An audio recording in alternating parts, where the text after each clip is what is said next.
Welcome back to the Combo Couch, everyone. Pasta Jardula here. And I'm Fiorella. What? Oh, you just make me laugh, fam. Can I laugh? Why?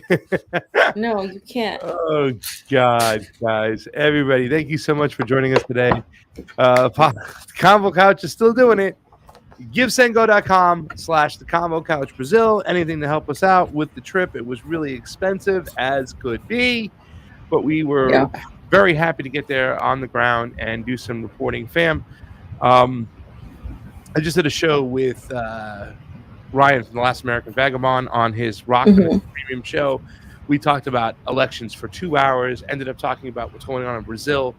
And the thing that's just driving me really crazy right now, the thing that's really biting my ass is that we have a lot of people here now in the States calling out for a fraudulent system, saying we need to fix it and saying we need to have fair and free, transparent elections, but they're not respecting other people's free and fair, transparent elections because it doesn't go along with their political ideology. It's left team here, blue team there, green team, whatever, you know what I'm saying?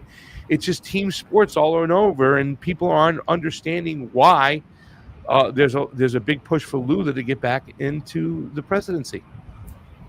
Yeah, it's U.S. exceptionalism all over again. It's not like it's a neo-colonial mindset, you know. And I mean, I talked about it with Camilla for a while. I get really irritated because there's a lot of people that go on the ground, you know, and we're saying this not because we want to say it, it's because it is. And there's a lot more context that you need to understand that goes into the whole political aspect of why people want to vote for somebody, not just say that somebody is, you know, from the World Economic Forum, and that means that there is no validity. It doesn't matter if you think there's no validity. You might be right, but the problem is they are choosing it. That's the thing. It's their sovereign desire to choose. The reason right now this conflict is going on in Ukraine is because the United States and NATO have refused to recognize people's sovereignty, people's choice to be a part of Russia. They've refused to recognize that Russia wants to be its own entity, does not want to be part of Europe, and does not want to be westernized. And the people of Russia have spoken, and they're not respecting that. So even if you're coming from a side of, oh, well, I think Lula isn't, you know, amazing. Well, that's not your concern because you're not Brazilian. And you can point out the things that concern you, but you also have to understand how people view it from the countries that we're talking about here. And I know, Pasa, you've been working on an interview, and I have a couple of things I do want to release right before, of course, the second round on October 30th, which we will know some people that will be there, but we will not be able to be there. I'll be back in Moscow later this week, and I will be working right away. You know, things are heating up again. I would love nothing more than to be able to just go straight to the Donbass, but I will have to be in the studio in Moscow for a little bit. So I do look forward to being back there. I've actually missed it. It's just quite organized, and it's just very inefficient city. And it's not that cold right now yet. So anyway, fams, we do have a few great guests lined up this week. And so I'll tell you guys about that later, but fam. Yes. I'm getting something from the management saying, do you have a dog back there? I'm like, we got no dog over here. Guys, 42 people watching on the Rockfin. Let's get those numbers up, guys. Let's get those numbers up. Got 104 on the YouTubes. We got how many on the Rumble? 7. Fam, we're rumbling, we're ranting. Guys, go to the Convo Couch. Help us out. We need to get back on Odyssey as well. We're on Odyssey. If we're on YouTube, we're on Odyssey. Oh, are we? Yeah, okay. That's the way it goes. Let's talk about this, fam, because this is kind of crazy. Because really, to tell you the truth, this section right here was starting to be. I was working on this section before what's the word I want to use back? The retaliation happened, right? Before the retaliation happened, I was working on this over here. Putin decries act of terrorism on Crimean Bridge, identifies Ukrainian secret services as the culprits, and since then, you know, there's been admittance of sorts, like that we now know for sure it was a Ukrainian vessel that was going across. Some people thought it was a submarine coming on from underneath the water.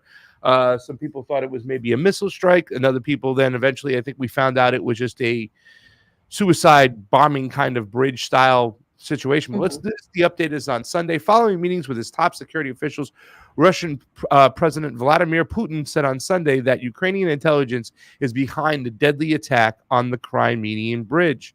According to the head of National Investigative Committee, Alexander Batishkin, the attack was organized by the Ukrainian secret services, which were aided by some Russian and foreign nationals. The authors, perpetrators, and sponsors are the Ukrainian Secret Service, Putin said during a meeting with the head of the investigation committee, according to a video shared by the Kremlin. There is no doubt this is a terrorist act aimed at destroying critical Russian civilian infrastructure, Putin added. The investigative committee had also said the Federal Security Service, FSB, had identified the suspects that were involved in the attack. The incident will likely touch President Putin closely. It came hours after his 70th birthday. Fam, they tried to pee all over your boy's birthday party. He personally sponsored and opened the bridge, and its construction contractor was a childhood friend, the UK Defense Ministry said in a daily update on Twitter. Fam, you can see right here, notably the bridge is already partially operational. The explosion will not permanently disrupt critical Russian lines to Crimea, but will likely increase friction in Russian logistics, said analysts at the Institute for the Study of War, a U.S.-based think tank, fam. And you can see that picture right there. I'm going to make it bigger. This was, to me, like, okay, we had the situation with Wyatt Reed, right, where his hotel had been hit. It's now Russian Federation territory. We had the Crimean Bridge. I said, fam, I'm like, this is going to get very, very serious. So, fam, any thoughts or anything to say before we get rolling into the rest of this section?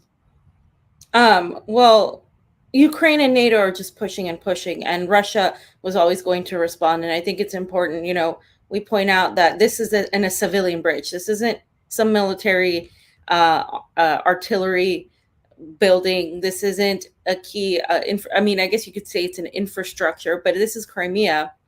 Crimea, of course, they have this hatred towards Crimea because a lot of people still don't recognize that Crimea voted to be a part, away from Ukraine. They didn't want to be a part of Ukraine. And Zelensky has had this capricious desire to conquer back Crimea, even though they don't want to be a part of Ukraine. So this has long been something that they wanted to do. In fact, you will see how they gloated about this, how they were waiting to cheer for this, right? They were waiting. They were so excited that these people died and that this bridge was bombed because they don't want Russia or any of these people that want to be a part of Russia to have any sort of say. And so this is what I'm talking about. This is not an equal situation here where we have two sides and both sides are bad and you can just go back and forth and try to argue that, but that's just not the case. I mean, you have people fighting for their sovereignty, and that's why to me this is a very clear-cut situation, because we study elections and we go with on the ground with our anti-imperialist friends, which we're going to show why in a second, but we really have this experience of national sovereignty is one of the most important things. And yet it's being completely disrespected by the West and NATO, and has been for a very long time. This is not an excuse. This is not an outlier. This is just right in line with NATO and what they've always done. So, yeah, absolutely. And yeah, what I think the important thing you pointed out there, fam, was the fact that this is not this is a civilian bridge, right? This is for people to go back and forth with Crimea. You're not stopping their infrastructure by hitting the bridge. It's a terrorist attack. They use the whole Black Sea. They don't have to use the bridge just to transport goods. They have ships that go across. So this is not like you're hitting their infrastructure. It's not a tactical hit. It's a personal hit. It was Putin's birthday. His friend, the contractor, once again, and you said this capricious kind of energy to kind of go and try and take back Crimea. They've never recognized the referendum, the first one, where it was almost 97% of Crimeans voted to go with the Russian Federation. It's never been recognized, definitely not by the United States, definitely not by the Ukrainians. So this was just like, when this happened, I was putting this in the folder. I'm like, wow, this is right. We have to go to that chart, the fuck around and find out chart, because we know now something is coming, and it's not going to be something soft. So just so we can see some of the way the mainstream media was kind of putting it, here it is. This is NBC News. Putin says Ukraine planned Crimean bridge attack explosion, calls it terrorism. And then it goes right into this, fam. A Russian missile attack struck an apartment block on the other residential buildings in Ukraine. South. It's like, dude, like, what are you doing? You're not even telling us what the hell is going on. They just go right into their other stories. And that's something you'll constantly see. And I also, fam, something else I thought was really important to point out, and I wanted to get your opinions on this, because the way the people were treating this, like, was just like, oh, it's a victory. Yeah, F you, Putin. You know what I'm saying? Like that whole kind of like, you know, we got you mentality. And I'm just like, you guys are just like, you don't realize what's coming. And here it is. I'm going to pull it up right now. Here's the CNN article that was tweeted out. It says Russian President Putin will chair a meeting with the Security Council days after an explosion on a key bridge linking Crimea to Russia. It says key bridge. Key bridge how? Like, why is it a key bridge? For people going on vacation. And look, you got the people with the freaking Ukrainian flags laughing, and then some people saying Russian, you know what I'm saying? An explosion, you mean it was hit by a meteor, you know, and they laugh with the clowns. Let's wait and see the outcome of the meeting, you know what I'm saying? Right. They don't ever say Ukraine is doing this because they don't take responsibility for that. And it's just very telling in the way they report, because these people are hacks. They're not allowed to report the truth. Like, and, you know, and I get called a propagandist every day on Twitter. It's just now where that it says Russia state affiliated media, you know, there's no questioning. I must be some sort of propagandist.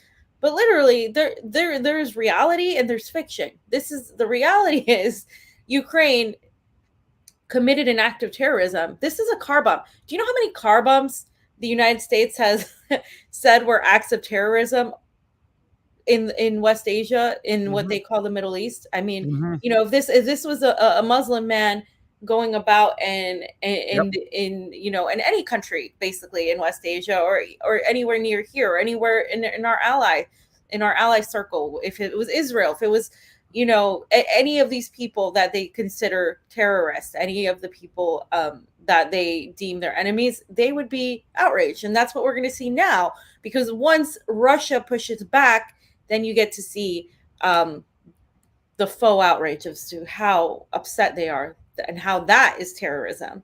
Yeah. Look what it says. I hope one day this network will stop misinforming us and tell us that Ukraine has been losing bad. And then you got somebody over here. If you can prove to me that Russia is winning, I'll cash app you $20, and the source better be legitimate.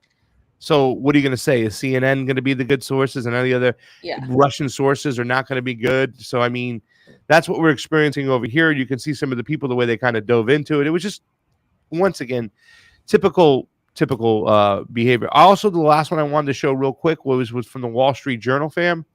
Let me get this one up real quick. More of the same, you know what I'm saying? Just more of the same of the, here we are.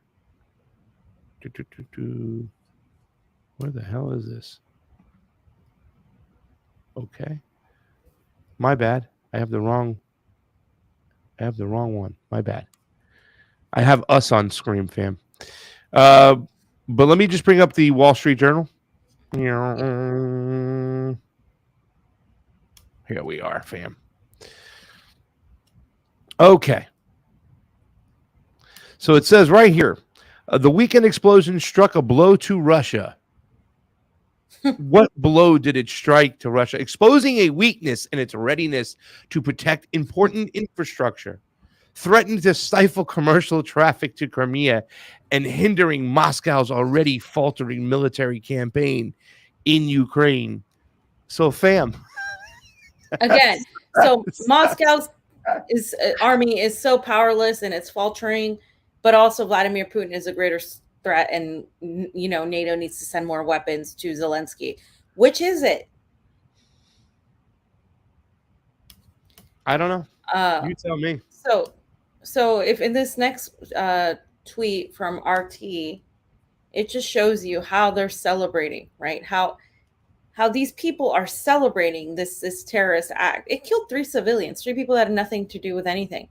And they were taking selfies. These Kiev residents were taking selfies with a giant stamp displaying the Crimean Bridge blast. So if you guys, if you want to click on that and play the video, we can show it. And then we're going to see how they are now when Putin responds. Because yeah, I'm going to mute us, guys. Do us a favor, hit the like button, hit the share button. Why isn't this not? There it is. Let me pause this. Sorry. Hit the like button, hit the share button. And so there are literally features with this thing. All right, this is stupid.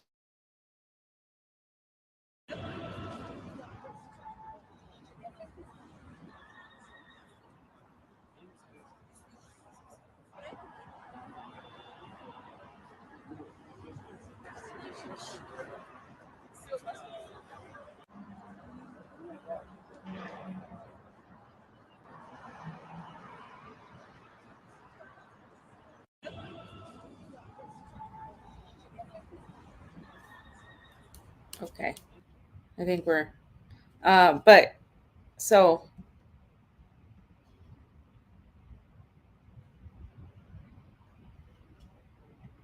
Good, fam.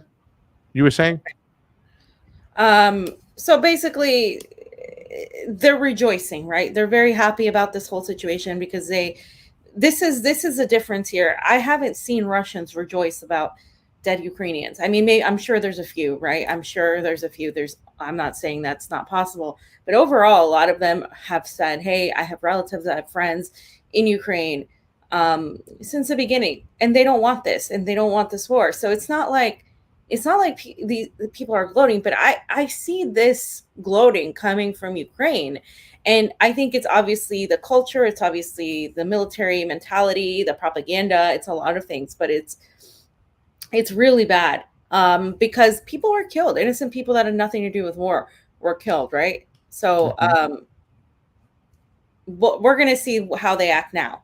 But the Chechens were already ready to respond, fam. Yeah, fam. What about this here? This is crazy, guys. We're going to play this video because a lot of people were like, oh, when I was talking about it with Steve, he was like, yeah, they were going over to celebrate Putin's birthday. And while they were there and like shit happened, and like, well, we're already over here. So why don't we just go right over there? Fuck around and find out. Here come the Chechens.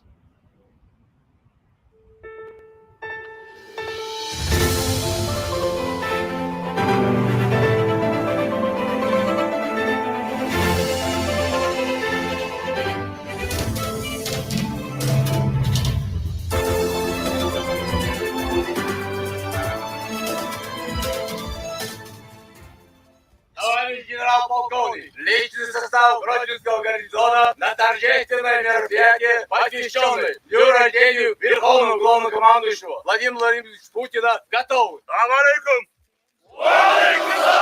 Я приветствую всех бойцов и патриотов, которые не безразлично будущее России и которые готовы противостоять западной нечисти. У меня сразу возникает вопрос к вам. Мы примем когда-нибудь такие европейские ценности, как сжигание Корана, оскорбительные рисунки нашего любимого пророка, саллаллаху алейхи вассалям, радужные флаги на стенах мечети, свадьба 2 мужчин или 2 женщин, или запрет называть сына мальчиком, дочь девочкой, а родителей мамой и папой. Запад хочет развязать войну на нашей земле и навязать свои мерзкие и гнусные идеи. А я отвечаю, лучше встретить смерть, чем увидеть, как этот мерзость портит наших детей. Более 10 лет Россию пытаются поставить на колени через экономические санкции и информационные вбросы. Более 20 лет наш президент Владимир Владимирович Путин защищает интересы страны, служит днем и ночью укрепляет наше государство и заставляет весь мир считаться с нашей позицией. И сегодня мы, чеченцы, больше, чем другие, обязаны ему поддержкой. Именно благодаря его волевым решениям и ручному управлению мы восстановили нашу республику. В результате политики, которую определил Ахмад Хаджи Кадыров и который поддержал Владимир Путин, мы стали полноправным субъектом Российской Федерации. Мы растим ученых, спортсменов, артистов и героев. И я собрал вас, чтобы еще раз показать всему миру, что мы будем до конца отстаивать интересы нашего государства. И для того наши предки веками жили по датам и защищали Коран, чтобы сегодня психически больные европейцы навязывали нам свою сатанистскую мерзость. Около 10 тысяч наших отважных. Hey, so fam, So do we have? obviously, Russia isn't ill prepared for this. They barely have been using, as Mark Sloboda said so when he was here, they barely have been using much of their military. Now they're just using a little bit more, but they're not even using that much, guys. So when you hear that, oh, Russia's army is faltering, remember that the United States and NATO and their allies are willing to kill every single Ukrainian for this. That they're not going to defeat Russia because we're all just going to get blown up. Like, it's not going to happen. This is Russia, and I say this every time, fighting to exist, because they would cease to exist as Russia if they weren't fighting back. That's just the reality. NATO has wanted to take control of the region. You know, the Ural Mountains of Russia have one of the largest amounts of natural resources in the entire earth. Russia is so big; it's bigger than I think I read it was bigger than the moon. It's ridiculous. It's ridiculous how big it is. It is insanely big. There's a lot of natural resources. The West has always just wanted to conquer it, and I really don't think that we're gonna. This is up to Ukraine and NATO to stop. I don't think Russia's gonna, stop fighting when there's continued shelling going on.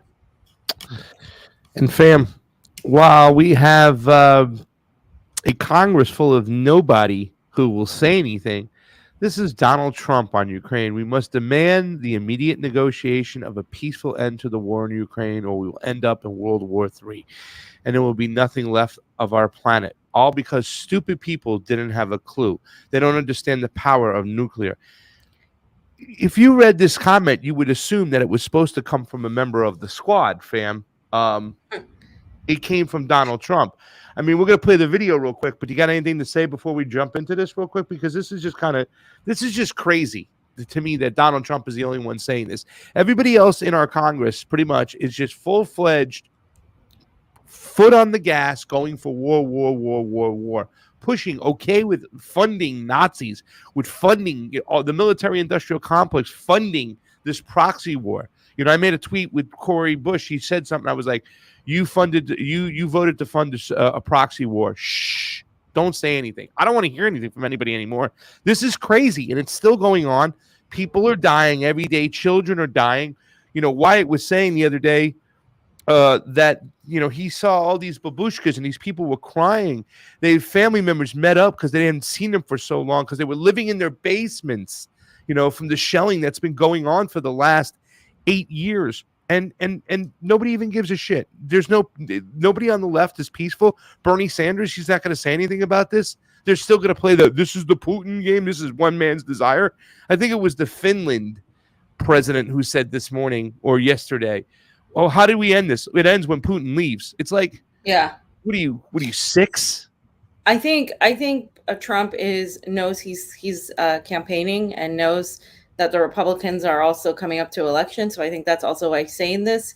I don't think he would be less warmongering of a president when it comes to other regions, but I do see more Republicans being against spending all this money on war. People like Marjorie Taylor Greene have spoken out, and others. So I do think like there is a sector of the Republican Party that's definitely been better than any of the Democrats when it comes to this conflict. But I also think it's also driven by politics and the election game.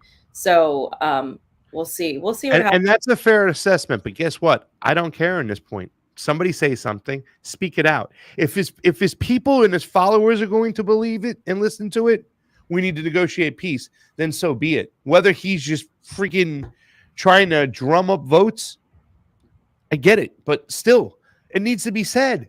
It needs to be said. And that's always the positive thing about the bullshit that comes out of his mouth. Yeah, he's probably doing it for political reasons, but guess what? His followers are going to repeat it. I'm happy with that. So I'm going to mute us both and then play it so it doesn't echo, guys. Thank you for watching the Convo Couch. Pasta Fee. Wednesday, we're going to have Dan Cohen on. And who else, Sam? Bailey. Vanessa Beeley. Here's Donald Trump speaking out against the war. And oh, yeah, by the way, fam, China. We must demand the immediate negotiation of a peaceful end to the war in Ukraine, or we will end up in World War III, and there will be nothing left of our planet, all because stupid people didn't have a clue. They didn't have a clue. They don't understand. They really don't understand. I rebuilt our military. I rebuilt our nuclear power. They don't understand what they're dealing with, the power of nuclear. We must demand the power of nuclear, fam. It's the power of nuclear. They don't understand, fam. And by the way, China. Yeah, I mean, I'm always going back on, like, I think the reason matters, but at this point, the Democrats are getting out common sensed by the right, and that's just the way it is. I mean, a lot of the right is being more anti-war than the left right now in the United States, right? And that's crazy. United States. Yeah, and it's ridiculous because what's gone on is that it's almost like the neoliberals and the neocons have merged into this unanimous bloc that just wants war. But everybody else that doesn't want war is a Putin puppet, is a right winger, is this and that. And like, I think that there's something to be said about what's going on, which is why it's so hard in the United States to talk about labels, because it's like, well, at this point, you could find somebody that's a conservative that doesn't want war with Russia and is more anti-war than somebody that's a liberal or a left progressive that is literally willing to give billions and billions and billions of more money to freaking Ukraine and to take us into nuclear war. And I think that's an important distinction that we're seeing here as this country develops and as people, veer off from the paradigm of Democrat and Republican and start creating these little niches. So this is important to us, fam, right? Because Wyatt is one of our comrades. Mm-hmm. He's a friend. He is somebody that we've been on the ground with. I said 2, but it was actually 3 because I was in DC for an Assange event as well. And did you want to say anything before we played this video? He used WhatsApp to share his location with a friend, and shortly after, boom. I don't know if it's necessarily it's connected, but it's just something we need to point out, right? I think we need to start moving towards apps that are going to try and freaking chat, kind of protect us, especially locations. Once again, I'm not saying that it is, but I think Wyatt is already, I'm not sure if he's already deleted his WhatsApp or if he's using it, but he did mention that. And it's like you said over here, fam, you mentioned, I've been on the ground with Wyatt in 2 countries. We were on the ground with him in Nicaragua, and not only in Nicaragua, we weren't in just Managua with Wyatt. Wyatt came with us to Bilwi. We went to Bilwi together. It was 10 of us. And then on the ground in Honduras, you know what I'm saying? Could have been on the ground with him in Colombia, fam, but he picked the right round, just like he picked the right round in Brazil. So the bastard's going to be he's going to be the second round in Colombia and Brazil, while we went to the first round in Colombia and Brazil. But yeah, Wyatt is an election integrity guy now too, as well, witnessing that the referendum over there in the Donbass. It's great. I mean, Wyatt's been in the studio. You know how we are. We're friends with Wyatt. We love him. And fam put the fact that he'd be gone had he been in his hotel moments before, because Ukraine continues targeting civilians and journalists, is unnerving, and media silence. The media silence is just criminal. They haven't mentioned anything. Yeah. They haven't mentioned anything. And I do have to say, fam, we're doing a special show with Wyatt tomorrow. Mm-hmm. He's going to be on the show, and he's going to come on to talk about his experience. And this is important because this could be any of us, right? Had we somehow gone to the Donbass, had any of us been there, fam, if you wanted to go to the Donbass, I mean, I know people that could get you there and stuff like this is something that all journalists should be doing, but most don't. Why? Because this happens, right? And a lot of people, I understand, don't want to risk their lives. I mean, it's scary. Eva has talked about it at length, how if you're facing a certain side, you're more likely to get shelled because they shell from this end and that end. And just having that mentality, most of us don't have that war mentality, even as journalists, because most of us haven't reported from being shelled all the time. But this is something that Eva has constantly gone through, Eva Bartlett, and this is something that the people in Donbass, and this is what I want to point out most, and what Wyatt will point out in this video, the people in the Donbass region have undergone this every single day of their lives for the last almost 9 years, to the silence of nobody else, to the silence of everybody else. No flags were placed, no celebrations or condemnations were made in their favor, to protect them. There was no money, no rallies held. Nobody gave a shit until the United States and the Western media propagandists decided to make you think that you had to care about Ukraine. And what Ukraine that we're talking about here is being destroyed by people like Zelensky, the puppet, and NATO. And they're going to continue to destroy Ukraine to where it doesn't even look like the Ukraine you knew before. And that's nobody's fault but NATO's, because this never had to go this way. But this is, of course, they're willing to sacrifice all these people. So let's go. I'm going to mute us. So I'm going to mute us so you can hear us. But once again, Deep Space, how you doing, buddy? He said, I hope the Ukrainians kick their illegitimate government out. We need to do the same here in the U.S. with the deep state, demented Joe regime. Fam, I've been talking about how is this going to end, right? This is end of February. The military operation started. At what point are they going to run out of resources, out of bodies, out of people? But what needs to happen, I think, is what Deep Space is saying right here. They need to remove their government. Things have to get so bad. And I think after this next round of bombing, you're going to see that. You're going to see some desperation from people within the Ukrainian government going, all right, enough is enough. We played too many games. We got to get these assholes out and try to get back in what they had in before, with Yanukovych. Mm-hmm. Someone who was Russian friendly, but he wasn't like a Russian stooge. And he was even listening to the EU. A lot of people said that the situation that Ukraine's in is also to the fault of Vladimir Putin and the Russian Federation, because they didn't offer up a sweet, friendly deal enough to keep them away from looking into the EU and whatnot. I don't know. Maybe there could have been more that could have been done, but definitely they removed that president. They put a puppet up. We know all about this, and that's what needs to be done. Ukrainians going to have to take back their own government, and that's the only way this thing is going to end, I think. I'm going to mute us up, guys. Do us a favor. Hit the like button. Hit the share button. Fiorella Pasta Jardula, the Convo Couch here. Do us that favor.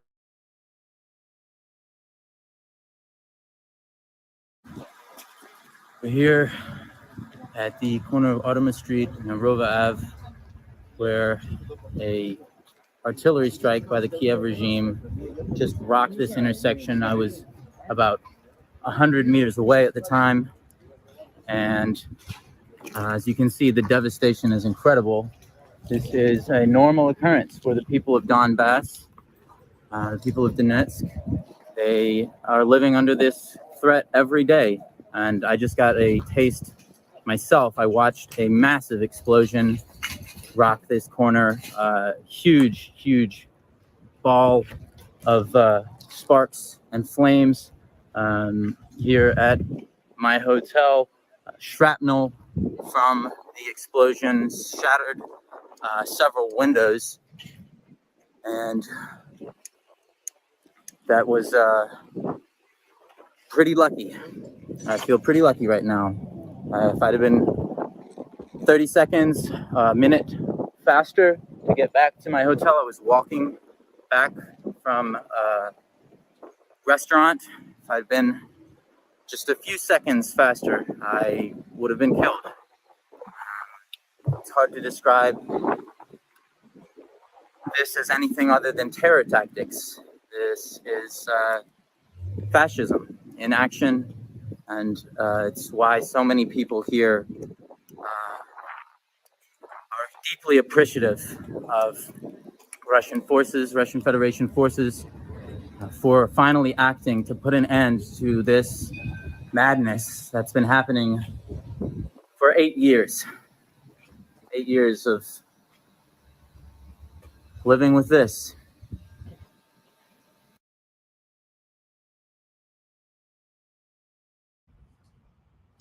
Right. So 8 years, the people of Donbass have had to endure this every single day, psychologically traumatizing. Just enduring it, I'm sure, for the length that Wyatt has done, the length that Eva has done.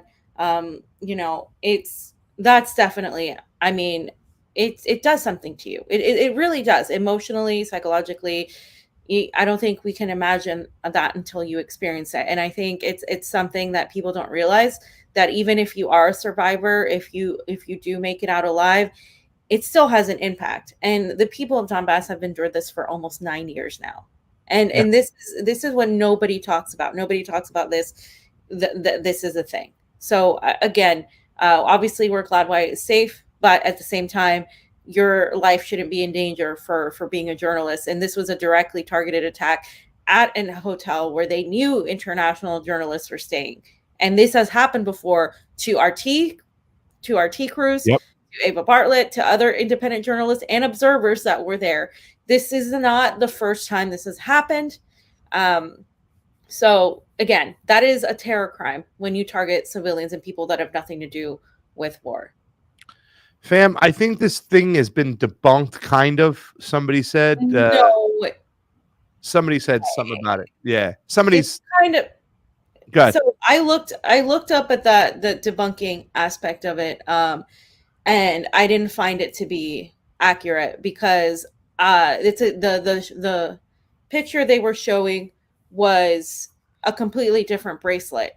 The picture that is shown here is a different bracelet than the one they're saying is the one he was wearing. So it has been put into question, but if you scroll through, you'll see that she says down at the bottom, blah blah blah.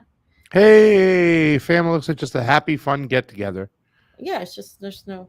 Let's see, I think right here she goes to the bottom, I think. And says, nice try, right here. Nice try. Obviously not the same bracelet. And the image is not blurred. It's sharp. So this image is right here, the one that they've been putting out.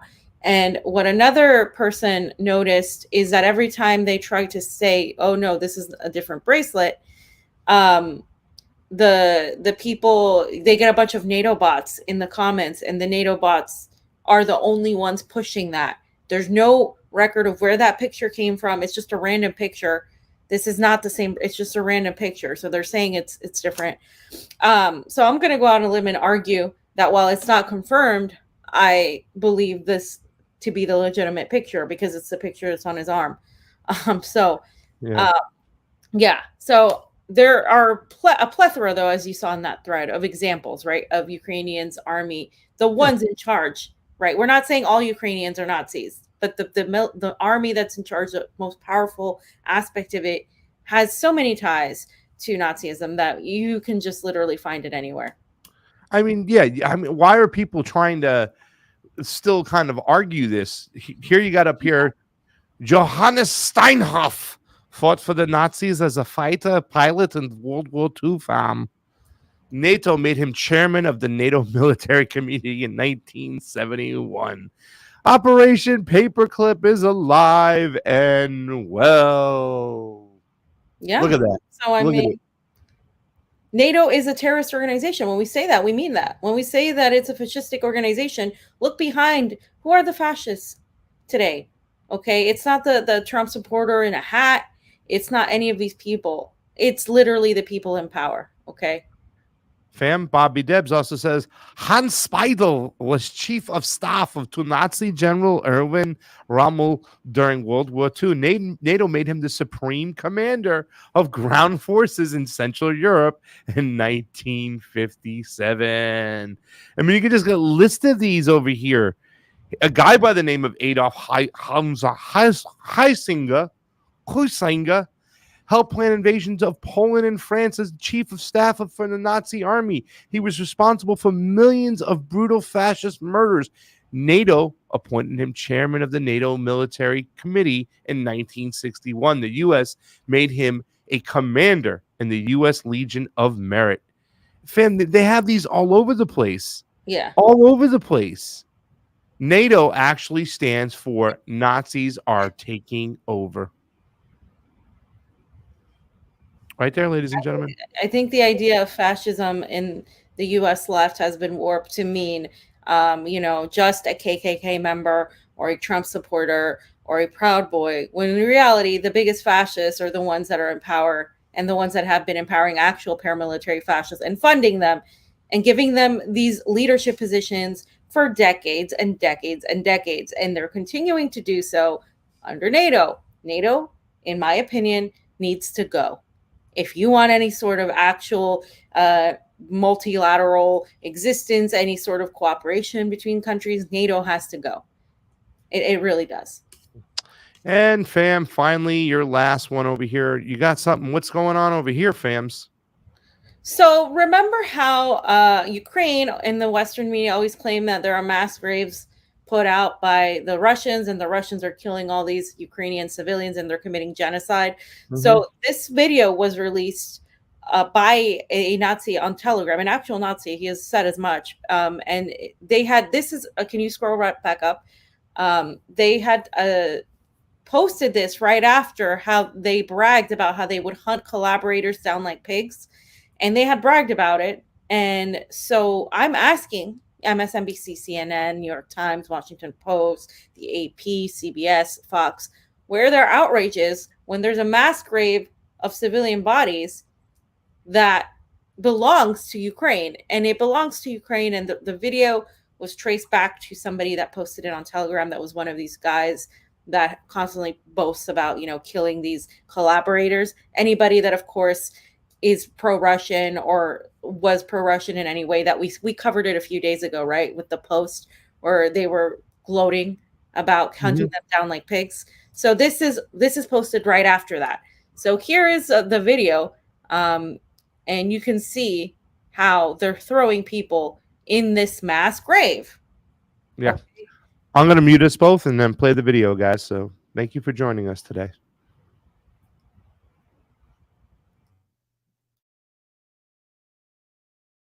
The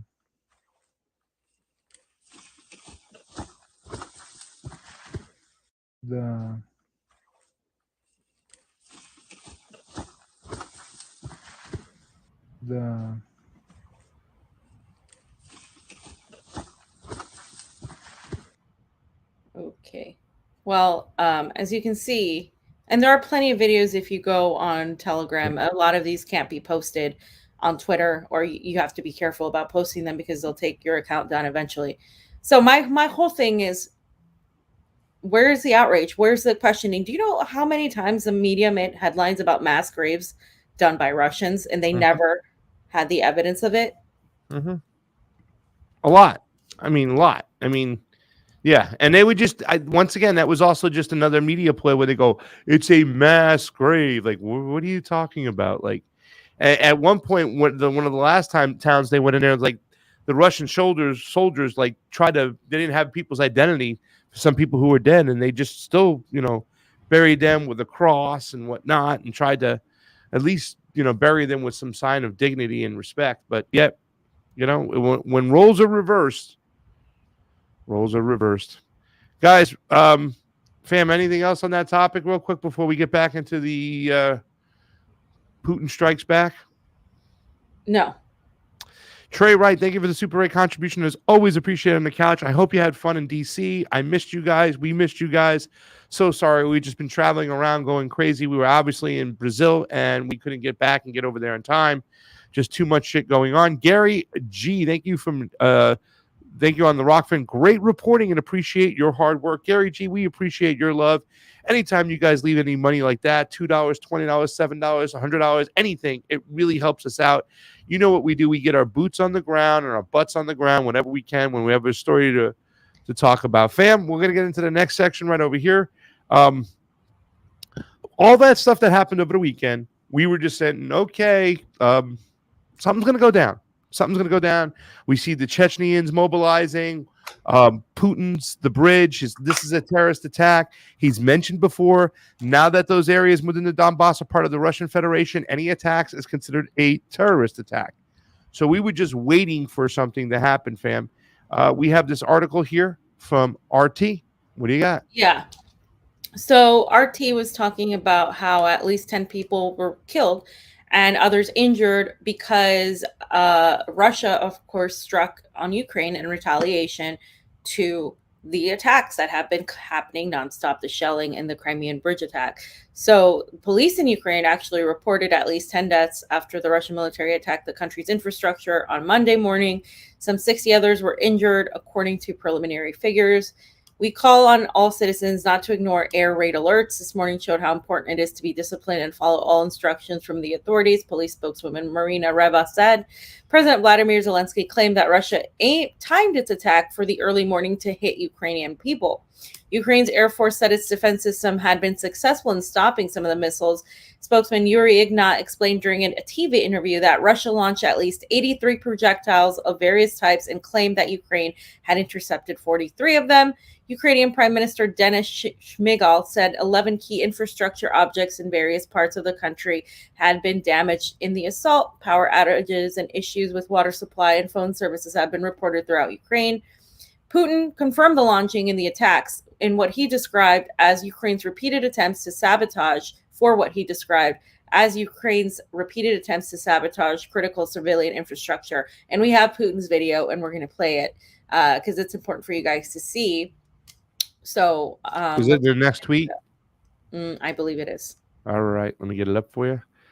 Or it's one of the next few ones, if not. Fam, what do you think about the framing? Is like, oh, they did it in the morning to try to get to the people. It's like, oh, stop it, man! Like you, like this is about hitting infrastructure. They ain't going after people. Yeah, this is we're gonna see what they hit, and then obviously in war sometimes there are casualties, right? There are, and we've known there has been because of the way Ukraine was also taking over schools and hospitals and trying to goad Russia into saying, hey, you're hitting civilians on purpose. You're hitting women in hospitals and children and kids in schools. But it was always just where they stored their weapons. So, yeah.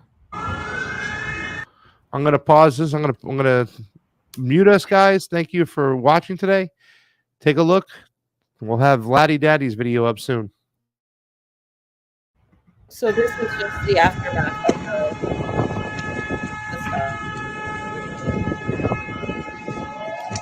aftermath of the explosion.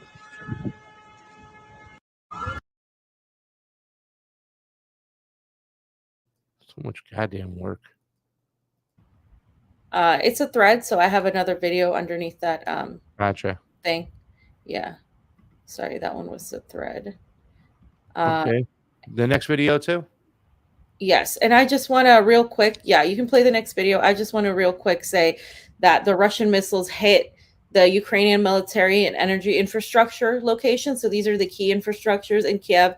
Lvov, Dnipropetrovsk, Zelensky confirmed these strikes as well.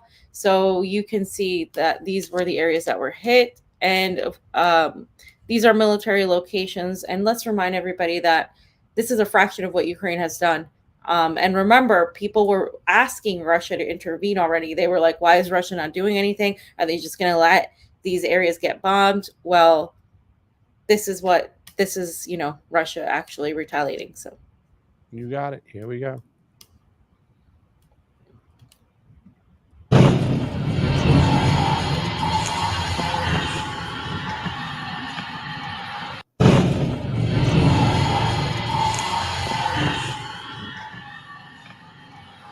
all right. It looks like a movie. It doesn't look real. So this BBC correspondent, right, was on corresponding to the anchors. He was talking about the situation on the ground, and he was in Kiev, and he was startled by the sound of the missiles. And I'm like, finally, someone at the BBC is actually there and has to experience what people like independent journalists have been experiencing for a long time.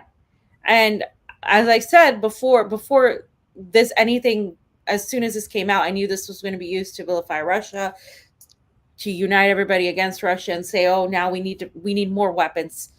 Yeah. So here it is. I'm going to mute us for this one since the guy's going to be speaking. There we go.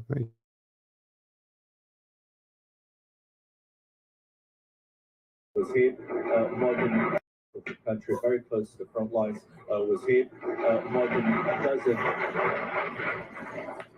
So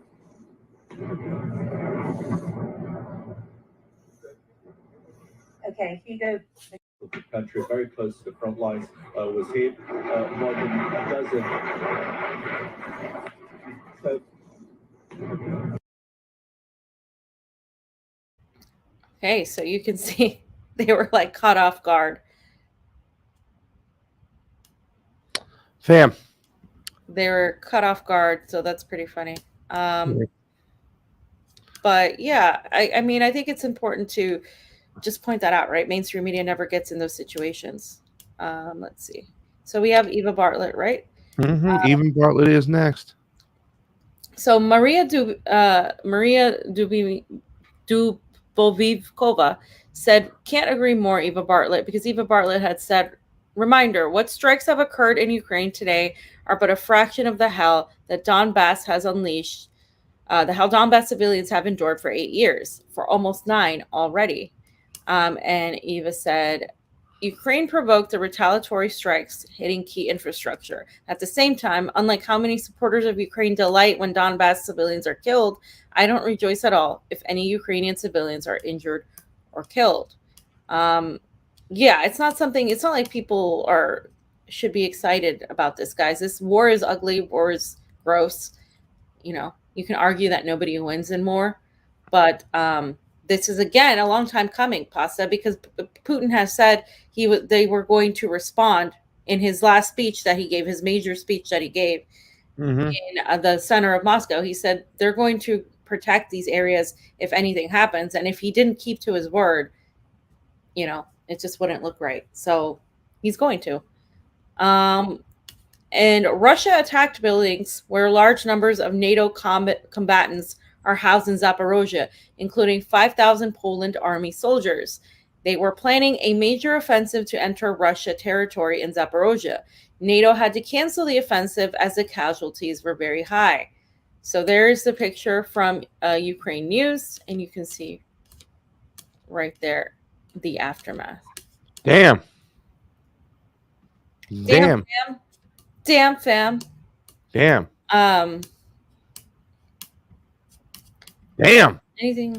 Anything to say on that? No, just crazy.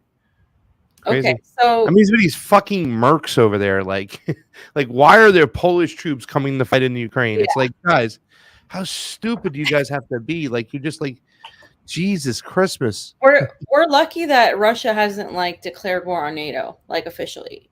You know what I mean? Because you have these mercenaries, you have these Europeans, and you have NATO's weapons. If it were, somebody more hot-headed, they could say, well, no, we're at war with the, and they know they are, but they have it. It's not an official thing. It's a proxy war right now. So that's where it's at. So let's hear what Putin actually said, because Putin said very important things here. He promised a tough response to Kiev. He made this address confirming the strikes on the Ukrainian energy infrastructures. And he said the Kiev regime has placed itself alongside international terrorist organizations, the most notorious ones. It is impossible to leave these crimes without a due response. So straight from Putin's mouth, and we can just play the video. I'm going to mute us on up, guys.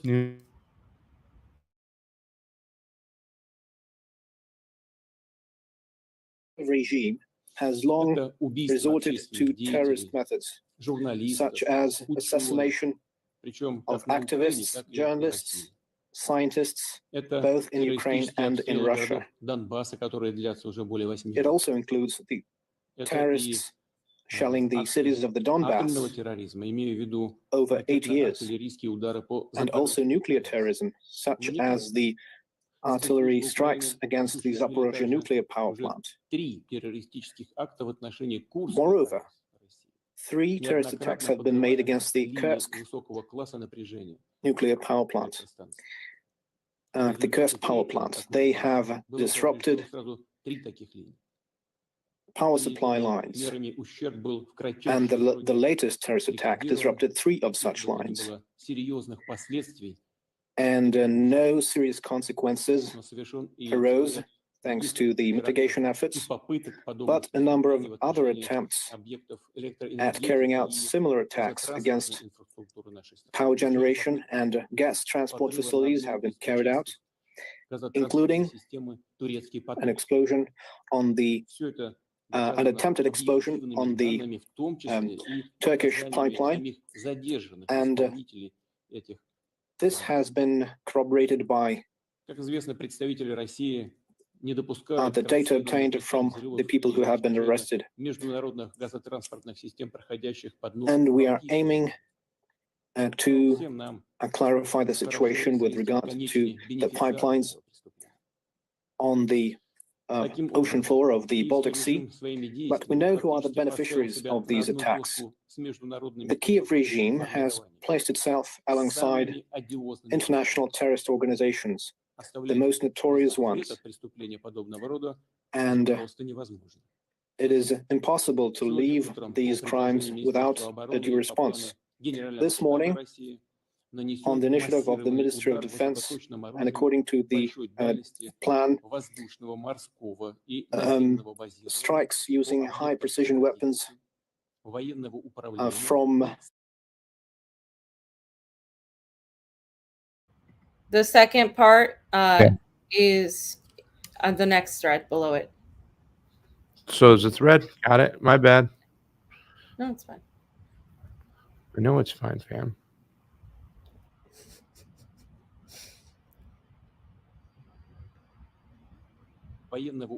From land, sea, and air carriers were made against objects in the Ukrainian territory. We will make a serious steps to provide an adequate response commensurate with the level of threats created to the Russian Federation. Nobody should have any doubts as to that. From land, sea, and air carriers were made against objects in the Ukrainian territory. We will make a serious steps to provide an adequate response commensurate with the level of threats created to the Russian Federation. Nobody should have any doubts as to that. From land, sea, and air carriers were made against objects in the... Pasta. Yeah, so as you can see, he pretty much said it all there. I mean, there's really not much left to say. He said it all. I mean, Russia's going to respond now. Russia has been restrained. And a lot of people could argue otherwise, but you would really have a hard time. Russia has been restrained. If this was the United States, Ukraine wouldn't exist anymore. Let's be real, right? And I have to point this out because this is how the Western media has sees it. They're so appalled by everything that's happening. And you can just put that picture up, fam. How CNN, the New York Times, it's all about Putin taking revenge and how, this is just, oh my God, shock and horror. But where were they in the last few hours when Ukraine was shelling civilians, or the last, 9 years when Ukraine was shelling civilians, when Ukraine has been targeting journalists? Where was their outrage? This is why I tagged them, because they have no outrage for those people. They only have selective outrage and selective concern that feeds the narrative that they have. And that's it. And you can see that from the sensationalized headings. That's, oh my God, it's shock and horror. And we're going to make this big deal. But we're not going to talk about all the other times where Ukraine has been doing this constantly in civilian areas, not infrastructures, not anything else. And they, of course, they dismiss and just completely blow off the Crimea Bridge attack as if it's fine. It's okay if It's okay to kill Russians. It's okay to kill anybody that's deemed an enemy, but it's not okay, of course, for Russia to push back. This is why I think Russia also didn't push back, because I think anything they do is going to be seen as them being the aggressor. And that's always been a fine line to kind of have to walk on. When you're looked down as the villain, you're vilified like that. Good stuff, fam. I'm surprised they haven't said that Russia did it, the Crimea Bridge, yet. I think I'm sure. Did they say that? I mean, remember when the pipeline, they're like, oh, Russia did it. Like, okay, that makes zero sense. Zero sense. Right. You know? But then again, who knows? This is Matthew Luxmore. He's a Wall Street Journal reporter in Ukraine. Okay. And this is his reporting from Shevchenko Park in central Kiev. And he says it's the city's busiest park, usually packed with people and street musicians. And so they're showing these images, right? And he shows these images, and these images get, you know, a million views, thousands of likes. This girl gets, you know, how she was almost killed, and like she was recording this. And but again, guys, I would have no problem with them showing this if they also showed Wyatt's video, the video of all Ukrainians. You're saying it's one-sided, fam? Fam, it's obviously fucking one-sided, and I am just so sick of it, because it's like, it's not like I think war is pretty. It's not like I think that anybody being shelled is great. But let's be specific here. They're trying to shell these key areas with artillery. Once Russians are trying to do that, Ukrainians are trying to shell bridges and literally areas where there are people, marketplaces. We saw when we had spoke to Eva, then malls, schools. I mean, but none of that gets talked about. None of that gets talked about. This is why I say this isn't an equal, both sides are this, or there's two sides to this, and blah, blah, blah. Obviously, there are two opinions and points of view, but really, when you look at the history and the record of what's been going on, you really see how one side of the media has been for the side that is doing the most killing and the most threat. So let's play the video. Here we go.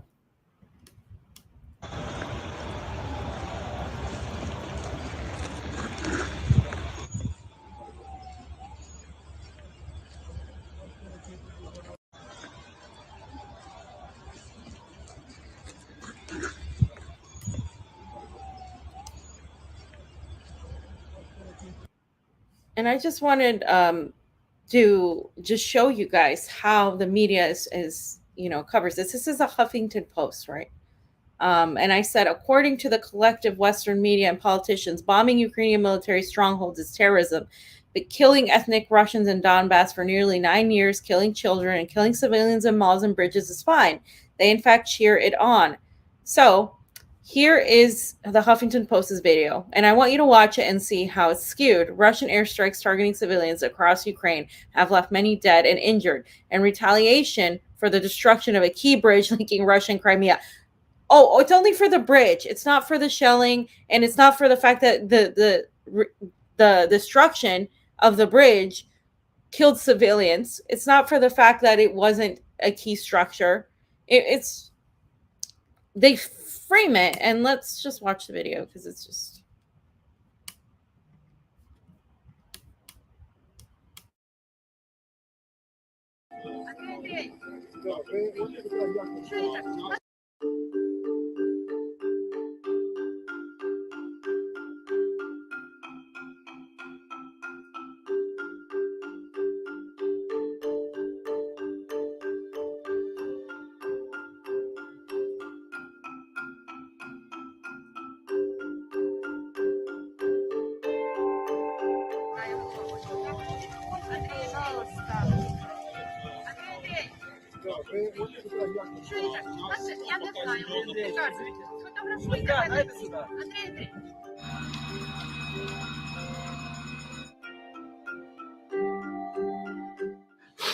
Тут нема ж нічого, ні предприятій ніяких, ні воєнних, ні ніяких промишлених предприятій немає. За що нас бомбить? За що?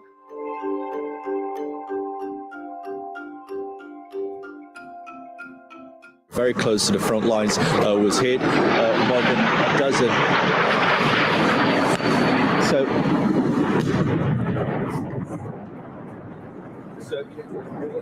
Okay, Hugo Bashega there, our correspondent in Kyiv, obviously for obvious reasons taking cover at that point.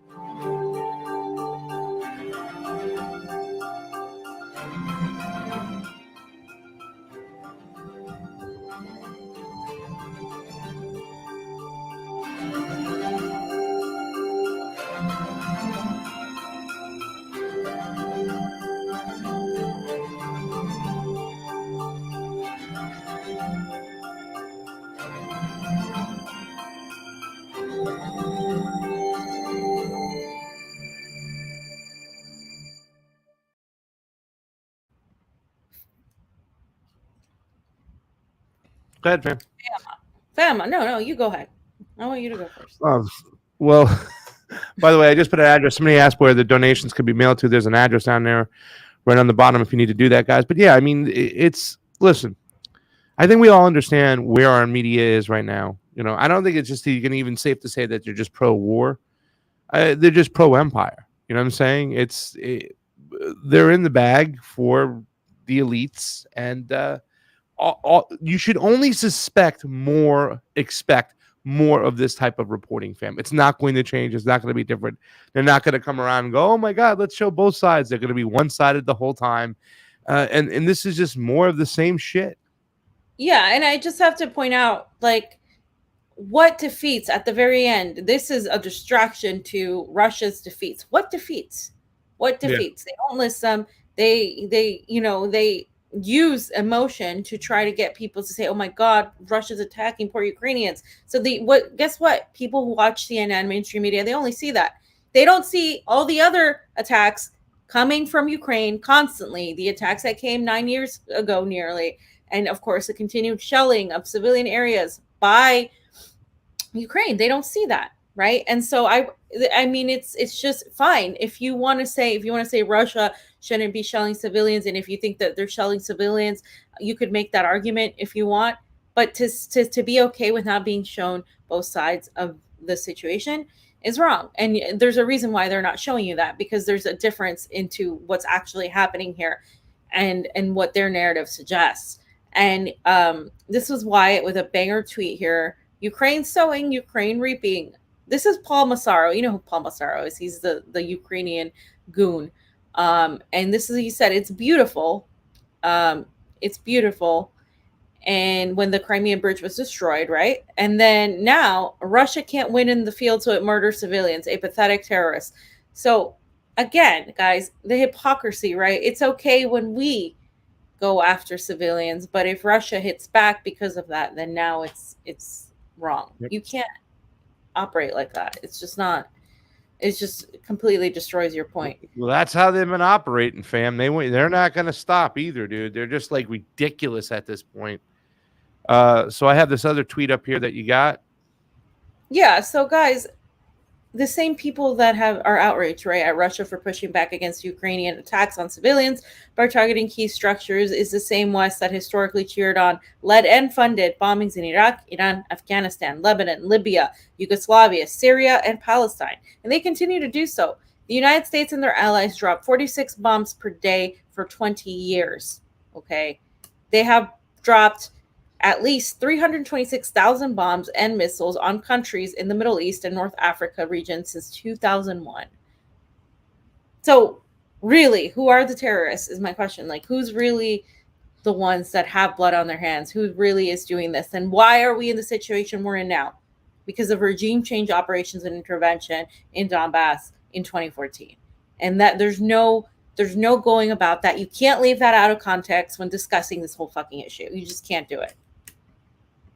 So, fam, Syrian girl came back into the mix, and she did a little reporting, fam. Mm-hmm. So let's get this up, fam. Here we are. So she said 2003 Operation Shock and Awe over Iraq's capital city. 31 countries from the free world took part. Understand this, Putin is holding back in Kiev. Yes, and he is holding back, guys. So this is that operation.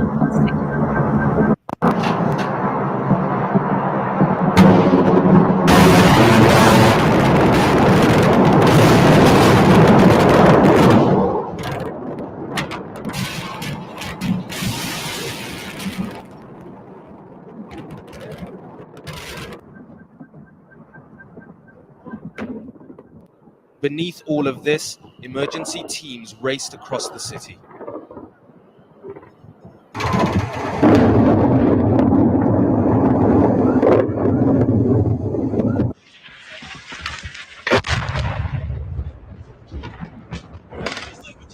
انفجارات متواصلة عبد الرحمن وهي صواريخ تنطلق مرة انفجارات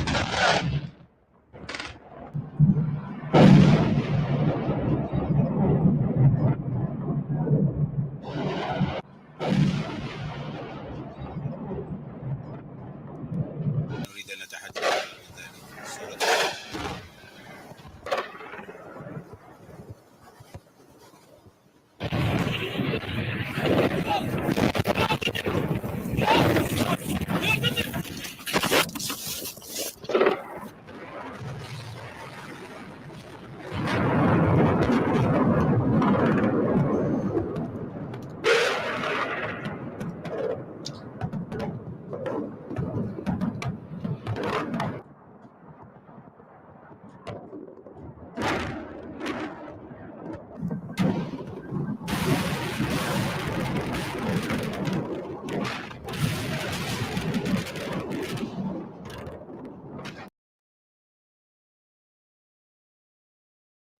Fam, I'm going to take us off mute so we can talk, because obviously we've seen all this stuff before, the bombing that went on a regular basis.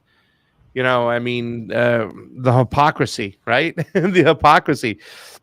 It was okay when we went striking on Iraq all over the place. Same thing with Belgrade. You know what I'm saying? That it's okay when we do it, but when they do it, oh my Lord, lamb.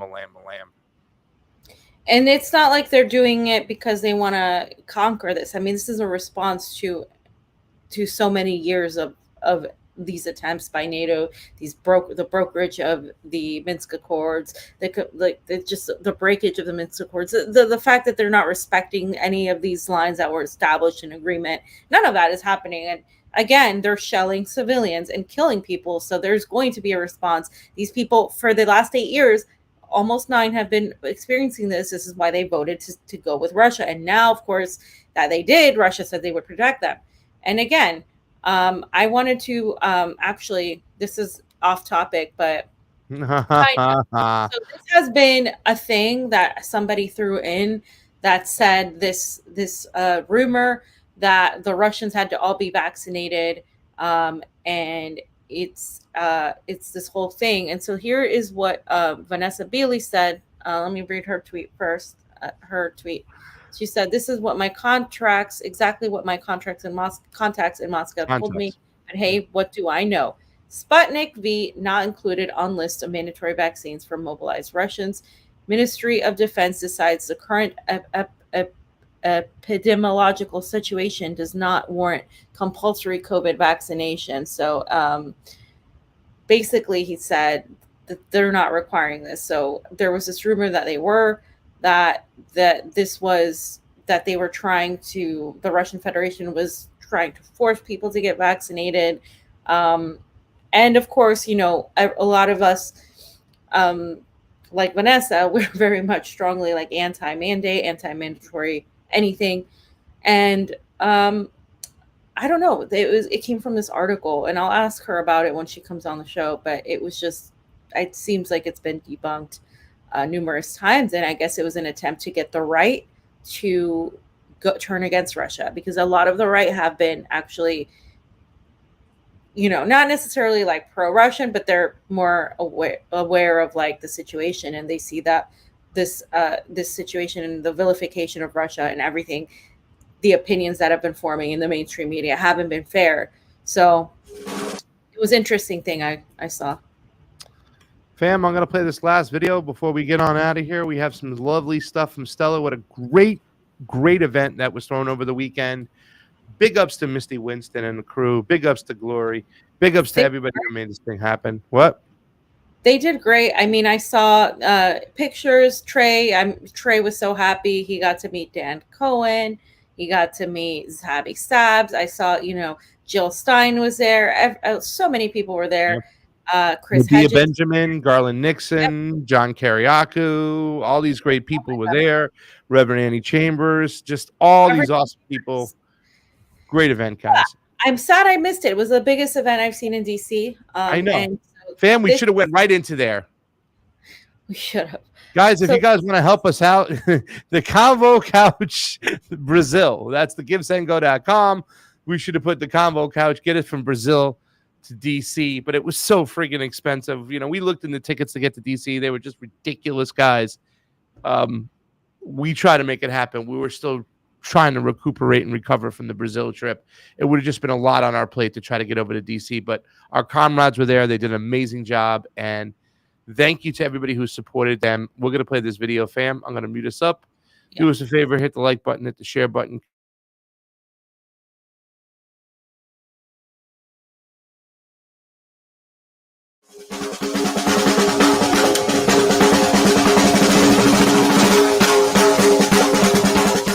The human chain is self-proving.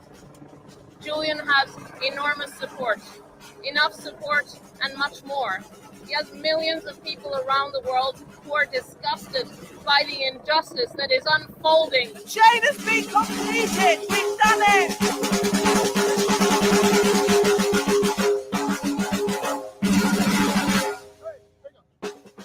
Free Julian Assange. Free the truth. And free Palestine.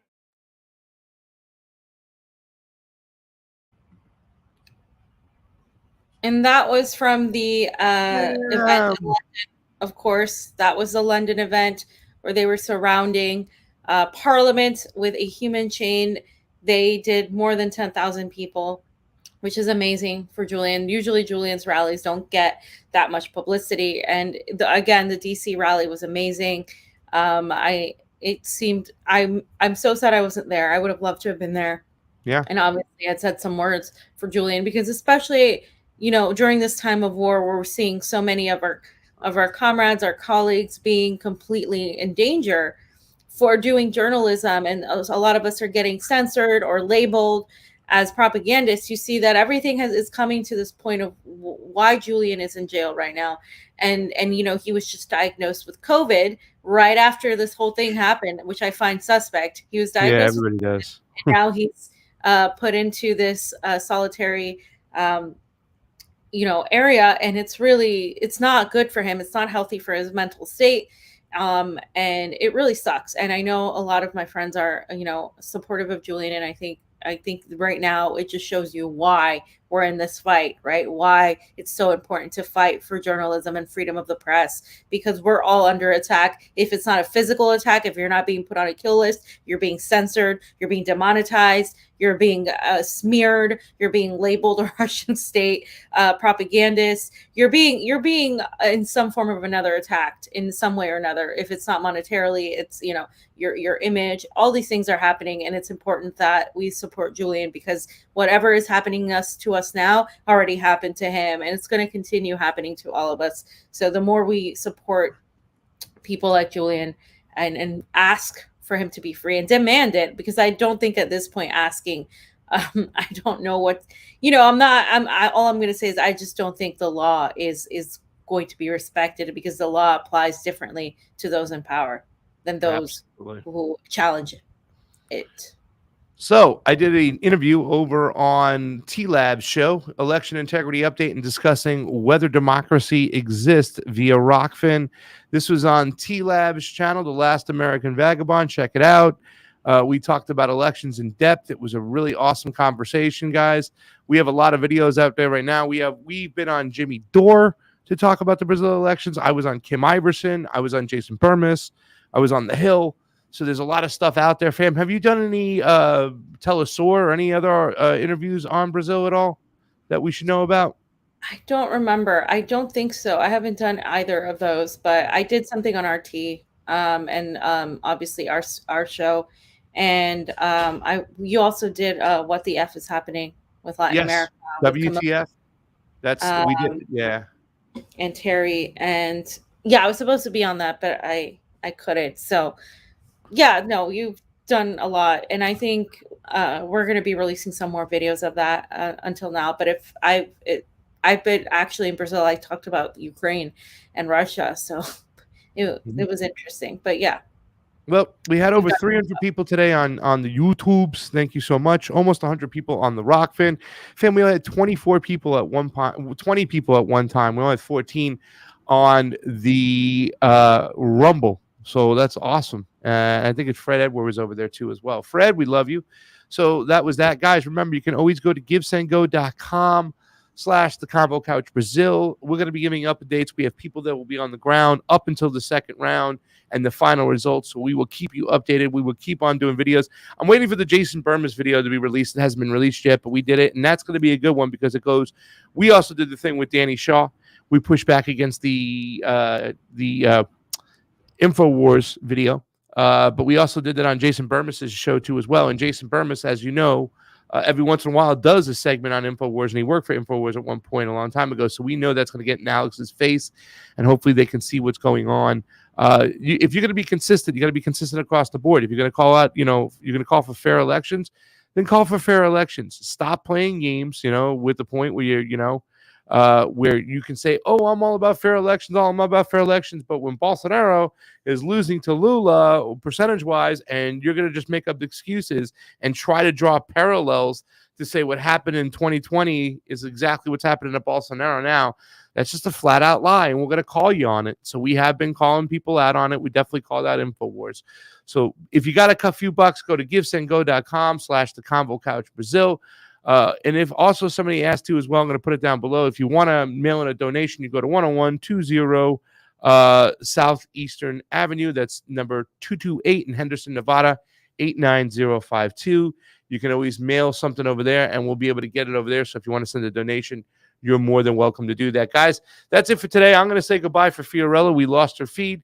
So Convo out. We'll see you tomorrow. A special interview with Wyatt Reed. Tuesday, tomorrow day, is T-Lab Tuesday on the morning show. Also, Dr. Ely will be there. Guys, we're going to be doing a rollout. I don't know if you call it a rollout, but a readout of my blood results that Dr. Ely got a hold of. So you can have fun and see about my medical conditions and healthiness and what's going on. So come on in tomorrow. That's the AM Wake Up Show. We do that Monday through Friday, every morning, 7 a.m. to 10 a.m. Pacific Standard Time for the best damn show on the interwebs. You guys know the Convo Couch rocks it Monday, Wednesday, and Friday, doing a special show tomorrow with Wyatt Reed. Fam, got anything else to say to anybody before we get on out of here? Nope. That's it, guys. See you tomorrow for a special show with Wyatt. And then Wednesday, we're going to have Vanessa Bealey and Dan Cohen on. So the loaded week, Wyatt guys. Tomorrow at noon Pacific, 3 Eastern. And Wednesday, we're going to start at 11 Pacific, 2 Eastern. So stay tuned. Big weekend, guys. That's it for today. We love you all, guys. Fam, can you give them the tagline when you say Convo is out? No, I don't say that, fam. I would never say that. That's lame and not cool and boomer. But I will say Convo out, fam. That's good enough, fam. I'll see you tomorrow.